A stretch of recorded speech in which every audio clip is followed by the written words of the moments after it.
السلام علیکم ورحمۃ اللہ وبرکاتہ۔ حضرات گرامی، جیسا کہ آپ جانتے ہیں کہ مسجد کے آداب کے حوالے سے ہم آپ کے سامنے حاضر ہوتے ہیں اور کچھ باتیں بیان کرتے ہیں۔ گزشتہ ویڈیو میں آپ نے دیکھا ہوگا کہ میں نے کچھ باتیں مسجد کے حوالے سے بیان کی تھی۔ آج بھی انشاءاللہ اسی کے متعلق کچھ باتیں عرض کرنے کی کوشش کروں گا۔ ویسے تو مسجدیں دنیا کے اندر بہت ہیں، لیکن آئیے میں آپ کو بتاؤں کہ زمین پر سب سے پہلے بنائی جانے والی مسجد کے نام کیا ہے، یعنی اس روئے زمین پر سب سے پہلے کون سی مساجد تعمیر کی گئی، کون سی مساجد بنائی گئی؟ تو اس کے جواب میں یہ ارشاد ہے کہ حضور نبی کریم صلی اللہ تعالی علیہ وسلم نے فرمایا کہ زمین پر سب سے پہلے مسجد حرام بنائی گئی، یعنی جو بیت اللہ ہے،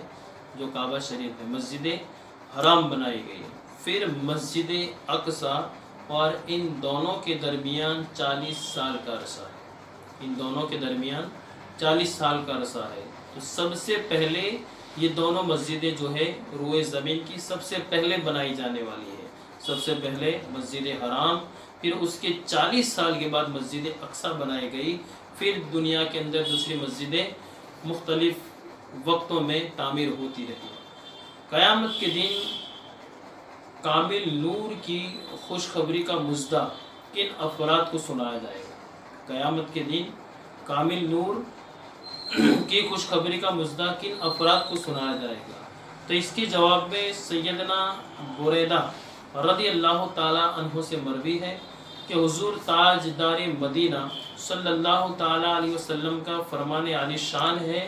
کہ اندھیریوں میں مسجد کی طرف جانے والوں کو قیامت کے دن کامل نور کی بشارت دی جائے گی۔ اندھیریوں کے اندر یعنی اندھیرے فجر کی نماز کے لیے جلدی اٹھ کر جانے والے، سردیوں میں عشاء کی نماز جب اندھیرا ہو جاتا ہے، اور لوگ سردیوں میں بھی وقت عشاء جب سارے لوگ اپنے اپنے بستروں میں چھپ جاتے ہیں سردی کی وجہ سے، اور اپنے اپنے کمروں میں آرام کرتے ہیں نماز کے وقتوں میں، لیکن اللہ کے وہ مقبول بندے کہ چاہے سردی کا موسم ہو، گرمی کا موسم ہو، یا پھر بارش کا موسم ہو، اور چاہے وہ فجر کی نماز ہو یا عشاء کی نماز ہو یا دیگر نمازیں ہو، وہ اندھیریوں کے اندر دوڑ کر مسجدوں کی طرف جانے والوں پر اللہ تبارک و تعالیٰ قیامت کے دن یہ کرم فرمائے گا کہ انہیں کامل نور عطا فرمائے گا۔ تو حضرات گرامی ذرا غور کریں کہ اللہ تبارک و تعالیٰ نے مومنوں پر کتنا بڑا کرم فرمایا ہے، اور نماز کے لیے ہمیں وقت لگتا ہے کتنا ہے۔ ذرا ہم اپنی مصروفیات سے باہر آئے اور اپنے اعمال کا جائزہ لیں کہ آج ہم اپنے خود کے کام کے لیے کتنا وقت مصروف رہتے ہیں، کاروبار کرنے کے لیے پورا دن کا وقت ہم گزار دیتے ہیں،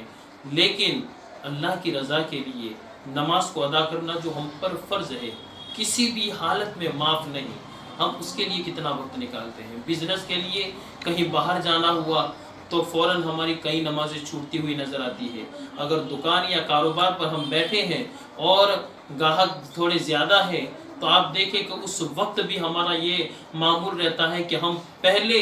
گاہک کو ترجیح دیتے ہیں، نماز کا وقت ہو جاتا ہے، نماز چھوٹ جاتی ہے، یہاں تک کہ نماز ختم کر کے مسجد خالی ہو جاتی ہے، لیکن بندے کو ذرا سی بھی فکر نہیں ہوتی، وہ اتنا اپنے کام کے اندر اور تجارت کے اندر مصروف رہتا ہے۔ تو جب ہماری مصروفیت اس قدر زیادہ ہوگی اور ہم نماز کو اور آخرت کو ترجیح نہیں دیں گے تو پھر اللہ سے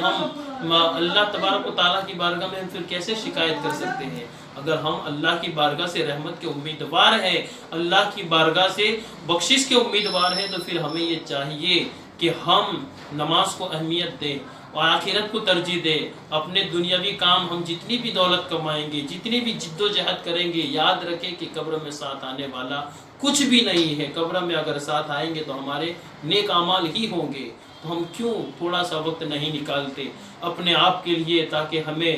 جو قبر میں بھی ہمارے ساتھ آ سکے اور حشر میں بھی ہماری بخشش کا ذریعہ بن سکے۔ اب ایک سوال یہ بھی آیا ہے کہ دنیاوی باتیں کرنا مسجد کے اندر، دنیاوی باتیں کرنے پر کیا وعید آئی ہے؟ تو میرے آقا علیہ الصلوۃ والسلام ارشاد فرماتے ہیں کہ ایک ایسا زمانہ آئے گا، ایک ایسا زمانہ آئے گا کہ مساجد میں دنیاوی باتیں ہوں گی، اور تم ان کے ساتھ نہ بیٹھو کہ اللہ کو ان سے کچھ کام نہیں ہے۔ یعنی جو لوگ مسجد میں آ کر دنیاوی باتیں کرتے ہیں، میرے آقا نے فرمایا کہ تم ان کے ساتھ نہ بیٹھو، کیونکہ اللہ تبارک و تعالیٰ کو وہ بندہ پسند ہی نہیں جو مسجد میں آ کر باتیں کرتا ہے۔ تو حضرات گرامی، ہمیں بھی یہ چاہیے کہ ہم جب بھی مسجد میں جائیں تو مسجد میں داخل ہوتے ہی اعتکاف کی نیت کرے، جیسا کہ میں نے کل بتایا، اور نیت کرنے کے بعد اپنی سنت کو ادا کرے اور پھر کچھ نہ کچھ اللہ کے ذکر کے اندر مشغول ہو جائے۔ تو ہم مسجد میں رکتے ہی کتنی دیر ہے، 10 منٹ یا 12 منٹ یا 15 منٹ، تو اتنی دیر ہم کیوں اللہ کے ذکر میں نہ گزاریں؟ اتنی دیر مسجد میں ہونے کے باوجود بھی ہم دنیا کی باتوں کے اندر یا دنیاوی کاموں کے اندر کیوں مصروف ہو جاتے ہیں؟ جب ہم اس طرح سے مسجد کا احترام کریں گے اور اللہ کی یاد منائیں گے تو صحیح معنوں میں اللہ تبارک و تعالی ہم پر کرم فرمائے گا۔ دعا کرتا ہوں اللہ کی بارگاہ میں کہ اللہ تبارک و تعالی ان باتوں پر ہمیں عمل کرنے کی توفیق رفیق عطا فرمائے۔ السلام علیکم ورحمۃ اللہ وبرکاتہ۔